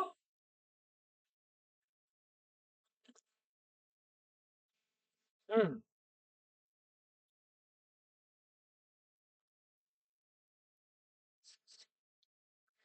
अर्थालंकार. बरोबर आहे ना? कोणता अलंकार आहे? अर्थालंकार आहे. लक्षात घ्या. अर्थालंकार. आता आपल्याला अर्थालंकारामध्ये शब्दांचा काही काम नाही. त्या शब्दानुसार आपल्याला अलंकार ठरवायचा नाहीये. त्या शब्दातून कोणता अर्थ निघते याच्यानुसार आपल्याला काय ठरवायचं आहे? अलंकाराचे प्रकार ठरवायचे आहेत. आपण आतापर्यंत 1-2 वाक्य पाहिलं. त्या वाक्यातील अक्षरांचा किंवा शब्दांचा आपण विचार करत होतो. आता आपल्याला अक्षरांचा किंवा शब्दांचा नाही, तर त्या अक्षरातून किंवा शब्दातून कोणता अर्थ निघते, त्याच्यानुसार आपल्याला काय करायचं आहे, तर अलंकाराचा प्रकार ठरवायचा आहे. त्यालाच म्हटलं जाते अर्थालंकार. काय म्हटलं जाते रे भाऊ? अर्थालंकार म्हटलं जाते. ही गोष्ट त्या ठिकाणी लक्षात ठेवायची आहे. अर्थालंकार. ठीक आहे ना? आता या ठिकाणी एक गोष्ट लक्षात घ्या. ह्या अर्थालंकाराचा जेव्हा तुम्ही अभ्यास करता, अर्थालंकार 1760 आहेत. याच्यामध्ये काही विशेष बाब नाही. ठीक आहे ना? अर्थालंकार खूप जास्त आहेत. त्याच्यामध्ये तुम्हाला उपमा अलंकार आहे, उत्प्रेक्षा अलंकार आहे, रूपक अलंकार आहे, अनन्वय अलंकार आहे, व्यतिरेक अलंकार आहे, चेतना गुणोक्ती अलंकार, विरोधाभास आहे, दृष्टांत अलंकार आहे. त्याच्यानंतर जर पाहिलं तर तुम्ही पर्यायोक्ती आहे, भ्रांतिमान आहे, अन्योक्ती आहे, व्याजस्तुती आहे. त्याच्यानंतर अजून पाहिलं व्याज्योक्ती अलंकार आहे. तर असे स्वभावोक्ती आहे. असे खूप सारे तुम्हाला अर्थालंकारामध्ये प्रकार पाहायला मिळतील आणि ते सगळे प्रकार आपल्याला त्या ठिकाणी शिकायचे आहेत. काय करायचे आहेत? ते सगळे प्रकार त्या ठिकाणी शिकायचे आहेत. ही गोष्ट महत्त्वाची त्या ठिकाणी लक्षात ठेवा. बरोबर? अर्थालंकारामध्ये जर तुम्ही पाहिलं, तर अर्थालंकारामध्ये शब्दाच्या अर्थानुसार ठरवायचं आहे. ही गोष्ट मी तुम्हाला सांगितलं आहे. ठीक आहे ना? परंतु अर्थालंकार शिकण्याच्या अगोदर तुम्हाला काही गोष्टी माहीत असणं आवश्यक आहे. काय म्हटलं मी? अर्थालंकार शिकताना तुम्हाला काही गोष्टी माहिती असणं आवश्यक आहे. ह्या अर्थालंकारामध्ये एक सगळ्यात महत्त्वाची गोष्ट आहे आणि ती म्हणजेच काय? उपमेय. दिसत आहे का रे तुम्हाला रे? चला बेटा. काय सगळ्यात महत्त्वाची गोष्ट कोणती आहे? ती आहे आपली उपमेय. तुम्हाला उपमेय ओळखता आलं पाहिजे. वाक्यामध्ये काय असते? ह्या सगळ्या गोष्टी मी शिकवणार आहे तुम्हाला. ठीक आहे? त्याच्यानंतर एक गोष्ट तुम्हाला माहिती असलं पाहिजे उपमान. काय माहिती असलं पाहिजे? उपमान माहिती असलं पाहिजे. दुसरी सगळ्यात महत्त्वाची गोष्ट त्या वाक्यामध्ये येणारा साम्यवाचक शब्द तुम्हाला माहित पाहिजे. काय माहित पाहिजे? साम्यवाचक शब्द तुम्हाला माहिती पाहिजे आणि सगळ्यात महत्त्वाचं त्या ठिकाणी एक साम्यवाचक गुणधर्म असते. हा साम्यवाचक गुणधर्म सुद्धा तुम्हाला त्या ठिकाणी माहिती पाहिजे. या 4 गोष्टी तुम्हाला अर्थालंकारामध्ये माहिती असायला पाहिजे. कारण काही जे अर्थालंकार आहेत, त्या अर्थालंकारामध्ये आपल्याला अलंकार ओळखताना यापैकी आपल्याला सगळ्या गोष्टी माहिती असायला पाहिजे. आणि डायरेक्ट तुम्हाला परीक्षेमध्ये उपमेय आणि उपमान ह्या 2 कॉन्सेप्टवर नेहमी प्रश्न येत असतो. ही गोष्ट त्या ठिकाणी लक्षात ठेवा. वाक्यातील उपमेय ओळखा, वाक्यातील उपमान ओळखा, या पद्धतीने प्रश्न विचारला जातो. ठीक आहे ना? चला. भाग्यश्री जांभूळकर, उपमेय आणि उपमान. आता आपल्याला कॉन्सेप्ट सगळ्यात महत्त्वाचे पाहायचे आहेत. उपमेय म्हणजे काय? उपमेय म्हणजे काय? साम्यवाचक शब्द काय असतात आणि साम्यवाचक गुणधर्म काय असतात? ह्या गोष्टी आपल्याला त्या ठिकाणी लक्षात घ्यायच्या आहेत. हे सगळ्यात महत्वाची गोष्ट त्या ठिकाणी लक्षात ठेवा. चला, आता या ठिकाणी ह्या सगळ्या गोष्टी समजू आपण कशाद्वारे? एका उदाहरणाद्वारे. एकदम साधा मी घरचा उदाहरण घेतो. त्या उदाहरणाद्वारे आपल्याला त्या ठिकाणी काय करायचं आहे? तर उदाहरण समजून घ्यायचं आहे. हे गोष्ट त्या ठिकाणी लक्षात घ्या. ठीक आहे ना? आपल्याला साम्यवाचक शब्द समजून घेणे आहे. आपल्याला साम्याचा गुणधर्म समजून घेणे आहे. आपल्याला उपमेय समजून घेणे आहे. आपल्याला उपमान समजून घेणे आहे. जसं एक सिंपल वाक्य लिहितो मी एकदम साधं तुम्ही रोज वापरता तो. आंबा साखरेसारखा गोड आहे. आंबा साखरेसारखा गोड आहे. हा एक वाक्य आहे. गोड आहे हा काय आहे? एक वाक्य आहे. बरोबर आहे. आंबा साखरेसारखा गोड आहे. आता ह्या वाक्यामध्ये जर पाहिलं तुम्ही तर या वाक्यामध्ये तुम्हाला समजून आलं असेल की हा जो आंबा आहे ह्या आंब्याला कशाची उपमा दिलेली आहे? साखरेची उपमा दिलेली आहे. आंब्याला कशाची उपमा दिलेली आहे? आंब्याला कशाची उपमा दिली आपण? साखर. कशाची उपमा दिली आपण? साखरेची उपमा दिलेली आहे. हे गोष्ट त्या ठिकाणी लक्षात ठेवा. मग आंबा म्हटलं, आंब्याला साखरेची उपमा दिलेली आहे. तर ह्या वाक्यामध्ये आंबा काय झाला? हा झाला उपमेय. काय झाला रे भाऊ? उपमेय. मग आपल्याला काय उपमेय म्हणजे? उपमेय म्हणजे काय होतो? तर ज्याला उपमा दिली जाते. ज्याला उपमा दिली जाते तो काय झाला? तर तो झाला उपमेय. काय झाला? उपमेय झाला. ही गोष्ट त्या ठिकाणी लक्षात ठेवा. आणि ज्याची उपमा दिली जाते तो काय झाला रे गड्या? तो झाला उपमान. काय झाला? उपमान. ज्याची उपमा दिली जाते. काय केले जाते? ज्याची उपमा दिली जाते त्याला काय म्हटलं जाते? तर ज्याची उपमा दिली जाते तो असते उपमान. म्हणजे ह्या वाक्यामध्ये हा आंबा झाला, आंबा झाला उपमेय. आणि याच्यानंतर साखर काय झाली रे? तर साखर झाली त्या ठिकाणी उपमान. काय झाली? उपमान. ही गोष्ट त्या ठिकाणी लक्षात ठेवायची आहे. उपमेय आणि उपमान या दोन गोष्टींमधला फरक तुम्हाला माहित पाहिजे. ज्याला उपमा दिली जाते तो झाला उपमेय आणि ज्याची उपमा दिली जाते तो झाला उपमान. आपण म्हटलं की आपल्या वर्गातील रामू अर्जुनासारखा ताकदवार आहे किंवा बलाढ्य आहे. मग या ठिकाणी राजू काय झाला? तो झाला उपमेय. कोणाची उपमा दिली आपण? अर्जुनाची. याचा अर्थ तो काय झाला? उपमान झालं. हे गोष्ट त्या ठिकाणी लक्षात ठेवायची आहे. ना? चला, तर या ठिकाणी उपमेय आणि उपमान हे दोन गोष्टी क्लिअर झाल्या. आपल्याला पाहायचं आहे साम्यवाचक शब्द. साम्यवाचक शब्द काय असते? हे गोष्ट त्या ठिकाणी लक्षात ठेवा. तर साम्यवाचक शब्द काय असतात? साम्यवाचक शब्द म्हणजे एखाद्या उपमेयाला जेव्हा एखाद्या उपमानाची उपमा दिली जाते ह्या दोघांमध्ये समानता दर्शवणारा जो शब्द सारखा. आता आंबा साखरे गोड आहे असं म्हटलं तर जमते का? बिलकुल नाही. या दोघांमध्ये परस्पर संबंध निर्माण करण्याचं किंवा जोडण्याचं काम कोणी केलेलं आहे? सारख्याने केलं. मग सारखा काय झाला? तर साम्यवाचक शब्द झाला. बरोबर आहे की नाही? सम, समान, सारखा, परी, प्रत. बरोबर आहे. जणू, जणू काय, गमे, वाटे, भासे हे सगळे शब्द काय आहेत? साम्यवाचक शब्द आहेत. काय आहेत? साम्यवाचक शब्द आहेत. आणि याच्यातलं हे झाले साम्यवाचक शब्द. कोणता? हा झाला सारखा. काय झाला रे बापू? सारखा झाला. हे गोष्ट लक्षात घ्या. आता आहे साम्यवाचक गुणधर्म. मग साम्यवाचक गुणधर्म काय होईल? तर साम्यवाचक गुणधर्म म्हणजेच काय? त्या दोघांमध्ये कोणत्या गुणाचं कंपेअर केलेलं असेल? कोणती तरी क्वालिटी सांगितलेली असेल. बरोबर आहे की नाही? मग जी गुणधर्म किंवा क्वालिटी सांगितली जाते, गुण सांगितला जातो, तो असतो त्या वाक्यातला साम्यवाचक गुणधर्म. मग साम्यवाचक गुणधर्म वाक्यामध्ये काय होईल? आंबा साखरेसारखा गोड आहे. गुणधर्म कोणता सांगितलेला आहे? गोड. मग हा गोड काय होईल? तर हा होईल साम्यवाचक गुणधर्म. काय होईल? साम्यवाचक गुणधर्म होईल. ही गोष्ट त्या ठिकाणी लक्षात ठेवायची आहे. तर साम्यवाचक गुणधर्म हा गोष्ट त्या ठिकाणी लक्षात ठेवा. अपेक्षा करतो सर्वांना या चार कॉन्सेप्ट समजलेल्या असतील आणि या चारही कॉन्सेप्टवर आधारित त्या ठिकाणी आपल्याला ह्या गोष्टी शिकायच्या आहेत. कोणत्या? अर्थालंकारामधल्या. जास्त त्रास होतो का रे? व्हिडिओ जास्त अडकत आहे का? हम्म. चला, जास्त अडखळत आहे का व्हिडिओ?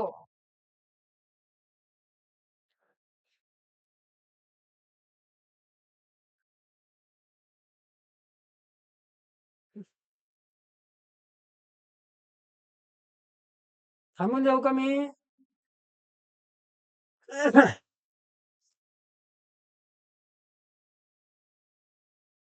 प्रॉब्लेम होत आहे ना रे. मेन प्रॉब्लेम तो आहे. कारण तुम्हाला समजायला पाहिजे ना बेटा. तो असं अडकत अडकत आला तर हे अलंकार काही समजत नाही, लक्षात घ्या. ठीक आहे ना? अडखळत आहे का? हं? त्रास आहे भाऊ जास्त. बरोबर आहे ना? त्रास आहे जास्त. काय करावं? समजून नाही राहिलं. हं? कसं होईल रे भाऊ असं? ए, कसं होईल?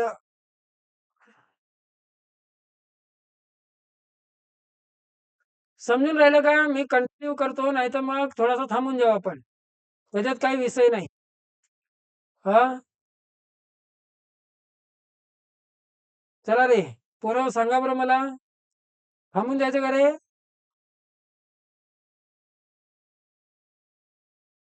अरे यार, अडकत आहे ना? तोच तो विषय आहे. हा केव्हा लोचा खतम होईल माझा? माझा डोका खराब होत आहे याच्यामुळे. अडकत आहे आकाश, म्हणून म्हटलं बेटा काय करावं. हम्म. थांबायचं का रे? मी याचं पाहतो.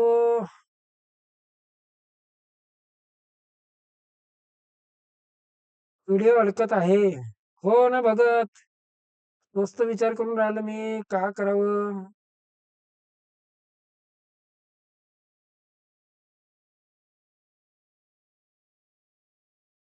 व्हिडिओ अडकत आहे.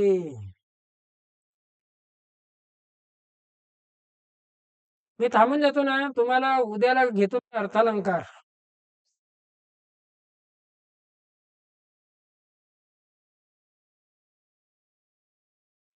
हो, थोडा वेळ राहते ना. आता गेला अजून. का त्रास आहे मला स्वतः नाही समजून राहिलं. 8-10 दिवसापासून याच्यावर विचार करत आहे, काही होऊन नाही राहिलं. कंटिन्यू अटकत आहे ना रे. तुला पाहतो मी.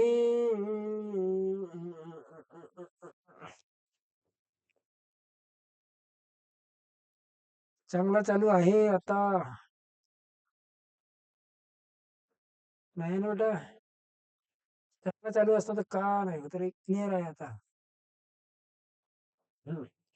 चला, चला घेऊन घेऊ आपण एक दोन अलंकार अजून. ठीक आहे ना? चला, तर अर्थालंकारामध्ये तुम्हाला ह्या सगळ्या गोष्टी माहीत असणं आवश्यक आहे. ह्या सगळ्या गोष्टी माहीत असल्या तर तुम्हाला अलंकार व्यवस्थितपणे अर्थालंकार समजून येते. हे गोष्ट त्या ठिकाणी लक्षात ठेवा. चला बेटा, अलंकार पाहता अर्थालंकार.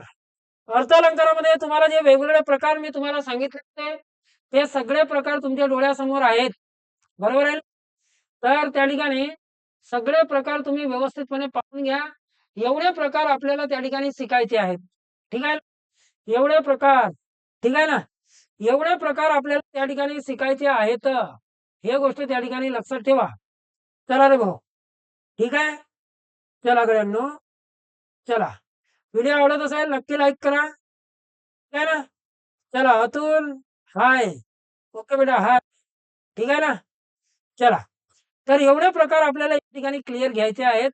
याच्यामध्ये पाहिलं तर अर्थालंकारामध्ये आपल्याला अर्थालंकारामध्ये वेगवेगळे उपमा अलंकार, उत्प्रेक्षा, रूपक, अनन्वय, व्यतिरेक, विरोधाभास, चेतना गुणोक्ती, अनुक्ती, त्याच्यानंतर व्याजस्तुती, स्वभावोक्ती, संसदेय, पर्यायोक्ती, भ्रांतिमान, दृष्टांत, अतिशयोक्ती. हे सगळे आपल्याला अलंकार या ठिकाणी शिकायचे आहेत. हे गोष्ट त्या ठिकाणी लक्षात ठेवा. ठीक आहे ना? चला, आता याच्यातला आपल्याला वन बाय वन आपल्याला सगळे प्रकार त्या ठिकाणी पाहायचे आहेत. हे गोष्ट त्या ठिकाणी लक्षात ठेवायची आहे. ठीक आहे? चला रे भाऊ, आता आपल्याला या ठिकाणी लक्षात घ्यायची आहे पहिला अलंकार आहे उपमा अलंकार.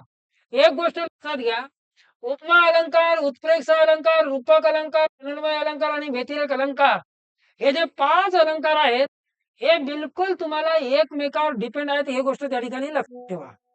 कशावर डिपेंड आहेत?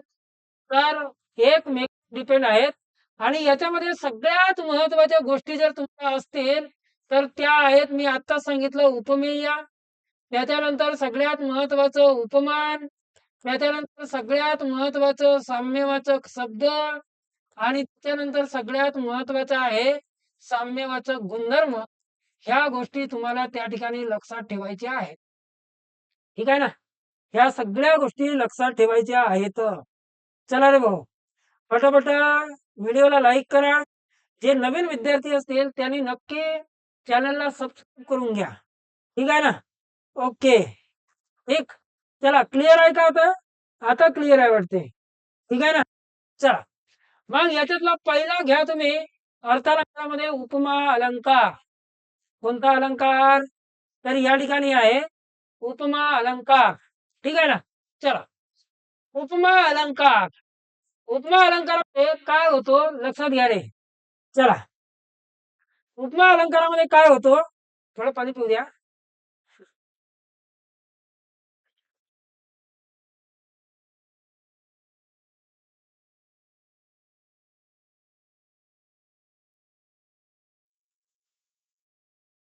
चला, ठीक आहे. ओके. उपमा अलंकारामध्ये काय होतो? उपमा अलंकारामध्ये एखाद्या वस्तूला, व्यक्तीला किंवा प्राण्याला दुसऱ्या एखाद्या वस्तूची, व्यक्तीची किंवा प्राण्याची काय दिली जाते? फक्त उपमा दिली जाते. आता फक्त उपमा दिली जाते. उपमा दिली जाते याचा अर्थ कंपेअर केला जातो. लक्षात घ्या. हा त्याच्यासारखा, तो त्याच्यासारखा, या पद्धतीने कंपेअर केला जाते आणि हा उपमा जो अलंकार असते याच्यामध्ये या ठिकाणी काय दिली जाते? एकाला दुसऱ्याची उपमा दिली जाते आणि सगळ्यात महत्वाचं वैशिष्ट्य या ठिकाणी लक्षात घ्या. तर या उपमा अलंकारामध्ये जे साम्यवाचक शब्द असतात, काय असतात? साम्यवाचक शब्द असतात.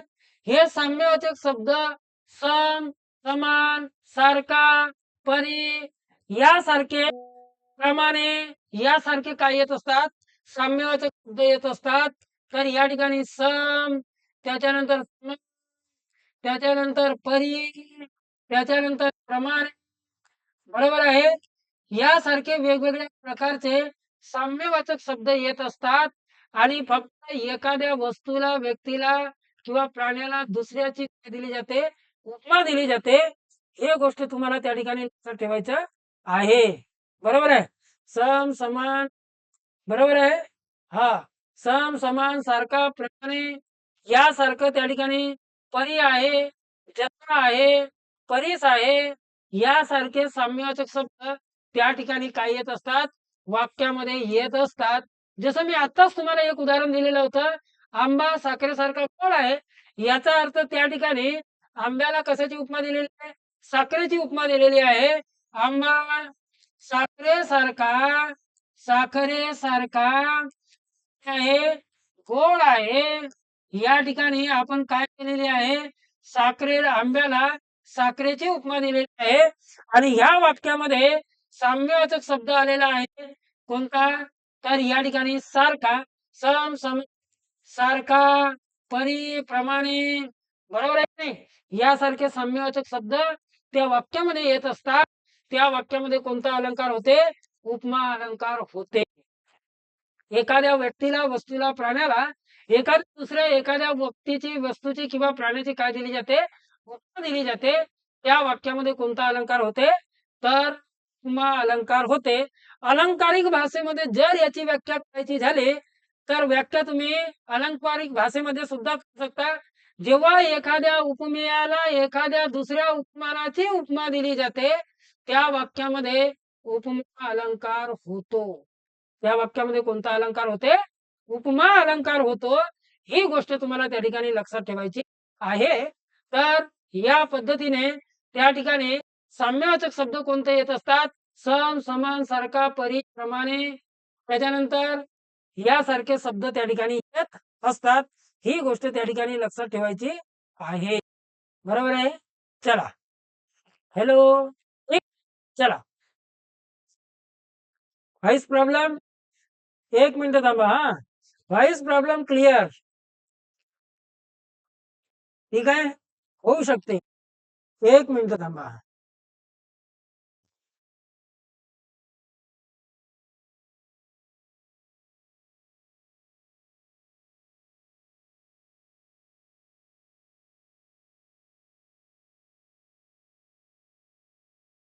आता क्लिअर आहे? आता क्लिअर आहे का रे?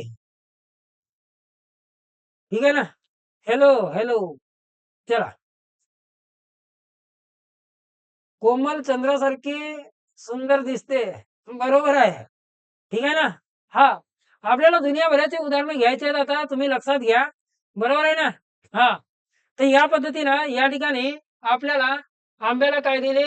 साखरेची उपमा दिली. हा काय झाला? उपमा अलंकार. कोमल चंद्रासारखी सुंदर दिसते. चला आता एका उदाहरण दिलेलं आहे. कोमल चंद्रासारखी काय आहे? तर सुंदर आहे. बरोबर आहे रे भाऊ. चंद्रासारखी सुंदर आहे. मग या ठिकाणी जर आपण म्हटलं तर या वाक्यामध्ये कोमल काय झाली? उपमेय झाला. मग कोमलला कोणाची उपमा दिलेली आहे? चंद्राची. याचा अर्थ हा काय झाला रे? उपमान. सारखा काय झालं रे? सारखी काय झालं? साम्यवाचक शब्द. आणि सुंदर काय आहे? तर साम्यवाचक गुणधर्म. काय आहे? साम्यवाचक गुणधर्म आहे. बरोबर आहे. उपमेय चंद्र एकदम बरोबर. साक्षी शिवणकर आहे एकदम बरोबर. तर या पद्धतीनं त्या ठिकाणी एखाद्या उपमेयाला दुसऱ्या एखाद्या उपमानाची काय दिली जाते? उपमा दिली जाते. त्या वाक्यामध्ये होतो उपमा अलंकार. बरोबर आहे. उपमा अलंकार. मुंबईची घरे मात्र लहान, कबुतराच्या खुराड्यासारखी. हे सगळे उदाहरणं येणार आहेत. एक एक पाहू आपण. चला. तर जेव्हा एखाद्या उपमेयाला एखाद्या उपमानाची उपमा दिली जाते आणि दोन भिन्न वस्तूंमधील साधर्म्य सारखेपणा दाखवण्यासाठी सम आहे, समान आहे, सारखा आहे, गत आहे, प्रमाणे आहे, परी आहे, परीस आहे, जसं तसं असे यासारख्या तुलनादर्शक शब्दांचा वापर केल्यास कोणता अलंकार होते? तर उपमा अलंकार होते. ही गोष्ट त्या ठिकाणी तुम्हाला लक्षात ठेवायची आहे. चला याच्यावरचे उदाहरण पाहू भेटू आपण. घ्या. ठीक आहे ना? सगळे उदाहरण मी घेतलेले आहेत. त्या ठिकाणी तुम्हाला लक्षात ठेवायचं आहे. ठीक आहे ना? सुशीला गोंगल गायीसारखी हळू-हळू चालत होती. हळू-हळू हा काय झाला? हळू-हळू चालणे. हा काय दर्शवलेला आहे? तर गुणधर्म दर्शवलेला आहे. सुशीलाला कोणाची? सुशीला गोंगल गायीसारखी. सुशीलाला कोणाची उपमा दिलेली आहे? तर गोंगल गाय. कशाची उपमा दिलेली आहे? गोंगल गायची उपमा दिलेली आहे. याचाच अर्थ सुशीला काय झाला रे? उपमेय झाला.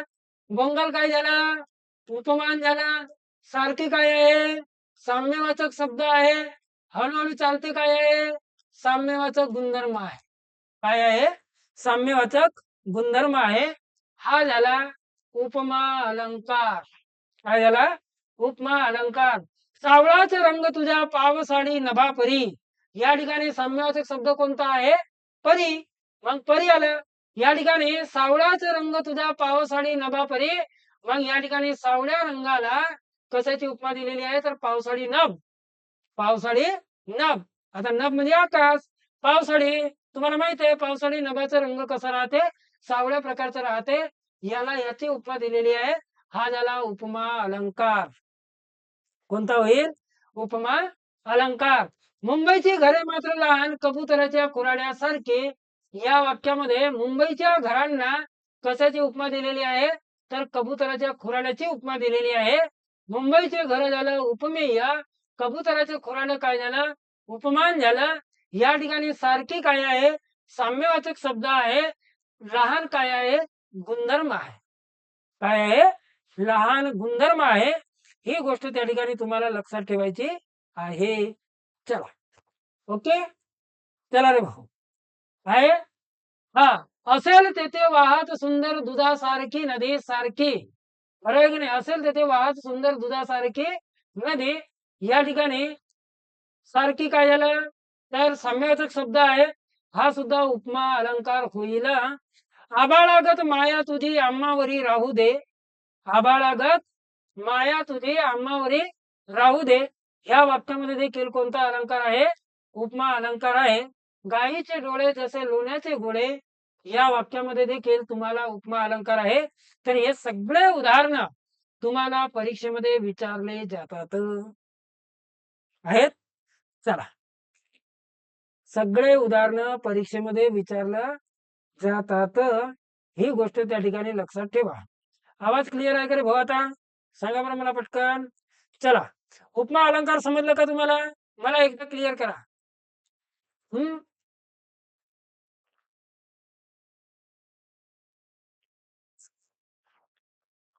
उपमा अलंकार तुम्हाला समजलं का? मला एकदा क्लिअर सांगा. चला, ठीक आहे. चला, मी एक शेवटचा अलंकार घेतो आता. सगळ्यात महत्वाचं लक्षात घ्या. ठीक आहे ना? चला. हा, ओके. चला, समजलं? हा, तर उपमा अलंकारामध्ये एकाला दुसऱ्याची उपमा दिली जाते. चला, उत्प्रेक्षा अलंकार लक्षात घ्या. उत्प्रेक्षा अलंकार, ठीक आहे ना? आता उत्प्रेक्षा अलंकारामध्ये काय होते? पहिला उपमा अलंकार तुम्हाला समजला.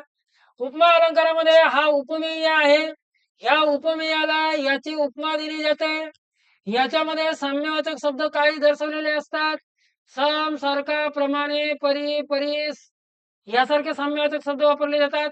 सगळ्यात महत्वाचं लक्षात घ्या, उपमा अलंकारामध्ये फक्त उपमेयाला उपमेयाची उपमा दिली जाते. परंतु उत्प्रेक्ष अलंकारामध्ये हा उपमेय आहे आणि हा उपमान आहे. ह्या उपमेय आणि उपमान ह्या दोघांमध्ये थोडाशी जवळीकता, काय म्हटलं मी? थोडाशी जवळीकता. एक उदाहरण देऊ का तुम्हाला? जसं आता एखाद्या मुलासाठी काय दिलेली आहे, मुलगी पाहायला जायचं आहे किंवा मुलीसाठी मुलगा पाहायला जायचा आहे. तिच्या घरचे लोक जर समजा पाहायला गेले किंवा त्याच्या घरचे लोक पाहायला गेले त्या मुलीला पाहायला, ते कम्पेअर करत असतात, मुलगी याच्यासारखी किंवा हिच्यासारखी आहे. म्हणजे त्या मुलीला कोणाची उपमा दिली? XYZ ज्याच्याशी कम्पेअर केली असेल त्याची उपमा दिली. या वाक्यामध्ये काय झालं?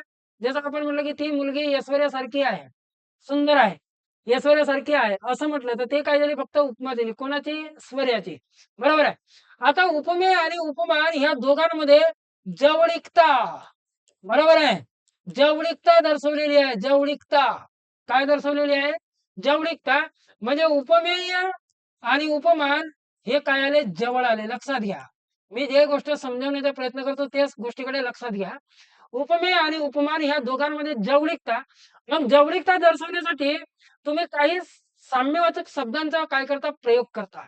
काय करता? साम्यवाचक शब्दांचा प्रयोग करता. जसं तुम्ही जणू, जणू काय, गमे, वाटे, भासे यासारख्या साम्यवाचक शब्दांचा प्रयोग करता. जसं या ठिकाणी आपण म्हटलं, फॉर एक्झाम्पल एखादं उदाहरण घ्यायचं झालं तर, जसं आपण म्हटलं की गीता गीता कोणासारखी सुंदर आहे? चला, आपण एखादं उदाहरण घेऊ. गीता रीतासारखी, बरोबर आहे ना? रीतासारखी सुंदर आहे, हा एक वाक्य आहे, बरोबर आहे. या वाक्यामध्ये काय सांगितलेलं आहे? गीताच्या कोणाची उपमा दिलेली आहे? रीतासारखी. पण उत्प्रेक्षा अलंकारामध्ये फक्त उपमा दिलेली नसते, त्या दोघांमध्ये जवळीकता दर्शवलेली असते. जवळीकता म्हणजे फक्त सारखी नाही, तर जणू काही तिच्यासारखे. हे उपमेय आणि उपमान या दोघांमध्ये जवळीकता जवळ आलेले आहेत. मग गीता जणू काही, काय म्हणाल तुम्ही? जणू काही रीताच. काय म्हणाल तुम्ही? रीताच. म्हणजे या ठिकाणी ह्या वाक्यात आणि ह्या वाक्यामध्ये फरक आहे. तुम्ही थोडंसं समजून घ्या, तुम्हाला या ठिकाणी काय दिसेल? फरक दिसेल. गीता सीतासारखी सुंदर आहे आणि गीता जणू काही रीताच आहे. याचा अर्थ गीता आणि रीता यांच्यामध्ये जर कम्पेअर केलं तुम्ही, तर यांच्यामध्ये 70% काय आहे? सिमिलॅरिटी आहे असा त्याचा अर्थ होते. आणि याच्यामध्ये बस 30-40% सारखी म्हटलं तर या पद्धतीने तुम्ही समजून घ्या. म्हणजेच उत्प्रेक्षा अलंकारामध्ये उपमेय आणि उपमान या दोघांमध्ये जवळीकता दर्शवलेली असते. ते एकच आहेत असं नाही म्हटलं मी. फक्त जवळीकता. आणि कोणत्या शब्दांद्वारे? तर याच्यामध्ये साम्यवाचक शब्द येत असतात. जणू, जणू काय, बरोबर आहे, गमे, त्याच्यानंतर वाटे, त्याच्यानंतर भाष्ये. हे काय येत असतात? साम्यवाचक शब्द येत असतात. ही गोष्ट तुम्हाला लक्षात ठेवायची आहे. बरोबर आहे ना? हे काय येत असतात? तर साम्यवाचक शब्द येत असतात. हे गोष्ट तुम्हाला त्या ठिकाणी लक्षात ठेवायची आहे. कोणत्या अलंकारामध्ये? तर त्या ठिकाणी उत्प्रेक्षा अलंकारामध्ये. चला रे भाऊ, मग आता या ठिकाणी अजून एखादं उदाहरण देऊ का तुम्हाला? त्याचे अक्षर जणू काय मोतीच, असं म्हणतो ना आपण. त्याचे अक्षर जणू काय मोतीच. मग त्याचे अक्षर जणू काय मोतीच म्हटलं. त्याचे अक्षर जणू काय, जणू काय मोतीच आहेत ना.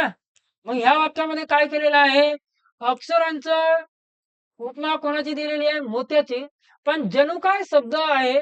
जणू काय म्हणजे काय? मोत्यासारखंच. एखाद्याची एकदम अक्षरे काय असतात? अतिशय सुंदर असतात. ते अक्षर पाहिल्यानंतर असं वाटते की पाहतच राहावं. तेव्हा त्या ठिकाणी आपण काय करतो? तर त्या ठिकाणी त्यांच्यामध्ये जवळीकता. तुम्हाला सरळ सरळ एका शब्दामध्ये सांगतो भाऊ, एवढा कन्फ्युजन राहू नका. ज्याही वाक्यामध्ये जणू, जणू काय, गमे, वाटे, भासे यासारखे साम्यवाचक शब्द आले तर बिनधास्तपणे तुम्ही त्याला काय लिहा? उत्प्रेक्षा अलंकार लिहा. ज्या वाक्यामध्ये सम, समान, सारखा, परी, परीस, प्रमाणे असे, जसे यासारखे शब्द आले त्याला लिहा डायरेक्ट उपमा अलंकार. काय लिहा? उपमा अलंकार. मग या वाक्यामध्ये जणू काय आलं तर निश्चितच हा कोणता अलंकार होईल? उपमा अलंकार होईल. हे गोष्ट त्या ठिकाणी लक्षात ठेवायचं आहे. बरोबर आहे की नाही? हा, याच्यावर वेगवेगळ्या प्रकारचे उदाहरण तुम्हाला विचारले जाते रे भाऊ. हा, हा. अत्रीच्या आश्रमी नेले मज वाटे, माहेरीच खरे खुरे. एकदम बरोबर. बरोबर आहे की नाही? अत्रीच्या आश्रमी नेले मज वाटे, माहेरीचे खरे खुरे घर. याचा अर्थ अत्रीच्या आश्रमाला कशाची उपमा दिली, सॉरी, माहेराला कशाची उपमा दिलेली आहे? तर अत्रीच्या आश्रमाची उपमा दिलेली आहे. ह्या वाक्यामध्ये हे गोष्ट लक्षात ठेवायचं आहे. ठीक आहे ना? चला, एकदम सोपा आहे. उदाहरण घ्या, व्याख्या पहा.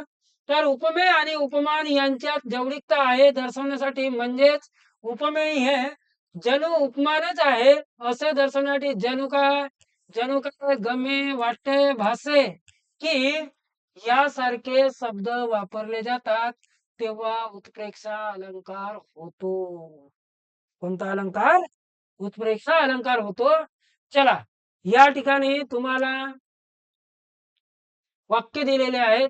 ती गुलाबी उस्या, उसळ नाही, ती गुलाबी उस्या म्हणजे परमेश्वराचे प्रेम जणू. बरोबर आहे ना? गुलाबी उस्या काय होते? कोणाला सांगता येईल रे? चला सांगा बरं. गुलाबी उस्या काय म्हणतो आपण? गुलाबी उस्या कशाला म्हणतो सांगा मला. हा, लाईक ठोका रे दादा. तुमच्यासारख्या माणसांना असं वागणं बरं नव्हे. बरोबर आहे की नाही? चला सांगा बरं. ही गुलाबी उस्या म्हणजे परमेश्वराचे प्रेम जणू. गुलाबी उस्या म्हणजे सूर्योदयाच्या अगोदरचा वेळ किंवा काळ, तिला म्हटलं जाते गुलाबी उस्या. जवळपास म्हटलं तुम्ही तर 3 ते 5च्या दरम्यानचा कालावधी तुम्ही म्हणून घेऊ शकता. बरोबर आहे? सूर्योदयाचा वेळ. हा, सूर्योदयाच्या अगोदरचा एकदम उस्या. काय म्हटलं? गुलाबी उस्या म्हणजे ज्याच्यामध्ये आपण निवांतपणे झोपलेला असतो. आपल्यावर करोड रुपयाचा कर्ज असेल तरी रुपयाचं टेन्शन नसते. ती वेळ म्हणजे 3 ते 5. कारण आपण 2 वाजेपर्यंत जागला तरी पण आपल्याला 3 ते 5 एकदम शांतपणे झोप लागलेली असते. कोणी येऊन रचकन कापू नाही दिला तरी आपल्याला टेन्शन नसते. एवढ्या गाढ झोपेमध्ये असतो. त्याला म्हटलं जाते गुलाबी उस्या. आणि त्या गुलाबी उस्यालाच काय म्हटलेलं आहे? परमेश्वराचे प्रेम जणू. जणू शब्द आला मग हा झाला उत्प्रेक्षा अलंकार. झालं? त्याच्यानंतर आकाशातील चांदण्या जणू फुलांची प्रकरणच. ज्या आकाशातील चांदण्या असतात त्यांना कशाची उपमा दिलेली आहे? फुलांची प्रकरण. बरोबर आहे. चांदण्या अशा पद्धतीने भासतात जणू काही काय आहे, फुलांची प्रकरण आहे. फुलांची प्रकरण याचा अर्थ समजला ना? त्या पद्धतीने लक्षात घ्या. त्याच्यानंतर त्याचे अक्षर जणू काय मोतेच, काय मोतेच या पद्धतीनं अक्षरांना कशाची उपमा दिलेली आहे? मोत्याची उपमा दिलेली आहे. हाती तलवार घेऊन शत्रूवर धावत जाताना तो जणू कर्दनकाळ भासत होता. बरोबर आहे की नाही? हाती तलवार घेऊन जाताना तो जणू काही कर्दनकाळ भासत होता. याचाच अर्थ त्याचं वर्णन केलेलं आहे. त्याला कर्दनकाळ, कर्दनकाळ एकदम काय म्हणता येईल? उग्र अवतार धारण केलेला. बरोबर आहे की नाही? रागात. तर या पद्धतीने जणू शब्द आला. हा सुद्धा काय होईल रे? तर उत्प्रेक्षा अलंकार होईल. हे सगळे जे उदाहरणं आहेत, हे कोणत्या अलंकाराचे आहेत? उत्प्रेक्षा अलंकाराचे आहेत. चला, ठीक आहे. मी बाकीचे जे प्रकार आहेत, ते बाकीचे प्रकार नंतर घेतो उद्याला. हे गोष्ट लक्षात ठेवा. उद्या किंवा याच्यानंतर परवा निर्वा जसंही मला वेळ मिळेल, कारण आपला प्रश्न सीरीज सुरू आहे. जमलं तर मी उद्या पण घेऊ शकतो. चला एकदा मला कमेंट्स करा रे, व्हिडिओ कसा लागला? आवडला का लेक्चर? अरे आवडलं का? चला सांगा ना रे. किती लोक आहे? चला सर्वांनी एकदा सांगा बेटा. आवडलं म्हणाल तर नंतर घ्यायला बरं होईल. नाहीतर उद्यापासून बंद ऑनलाईन. तुमच्या जीवनातले कशाला 1.5-2 तास वाया घालवायचे? नाही का? ओके. शिव मेंढे सूर्योदयाच्या पूर्वीची कोवळी किरण. अगं सूर्योदयाच्या पूर्वी कोवळी किरण निघू शकतात का रे? बया माणसं.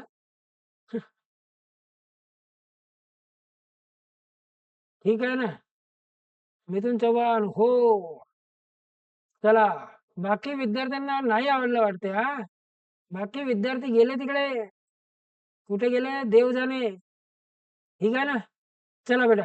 बाकीचे प्रकार पाहू आपण उद्याला. ठीक आहे ना? चला. तर या ठिकाणी आपण काही प्रकार पाहिलेले आहेत. ते काही प्रकार जरी तुम्हाला थोडासा त्रासात पाहावं लागलं असेल, तर त्याच्यासाठी माफी मागतो. पण याच्यात काही माझा दोष नाही. दोष एवढाच आहे, की मी त्याला दुरुस्त केला नाही. ठीक आहे ना? चला. चला बाकी सगळ्यांना आवडलं का रे? खूप छान सर. चला. मला विचारावं लागते बे तुम्हाला आवडलं का नाही आवडलं? पण तुम्ही स्वतःहून सांगू शकत नाही हां. नाही का? हां, बरोबर आहे.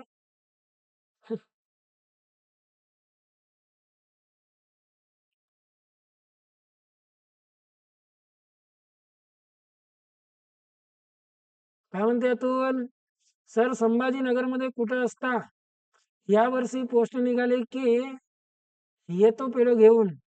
बेटा मी संभाजीनगर नाही. तुला कोणा सांगितलं संभाजीनगर? बेटा मी गोंदिया जिल्ह्याचा गोंदिया जिल्हा. ठीक आहे ना? गोंदिया जिल्हा. ठीक आहे. हां. गोंदिया जिल्ह्याचा आहो बेटा.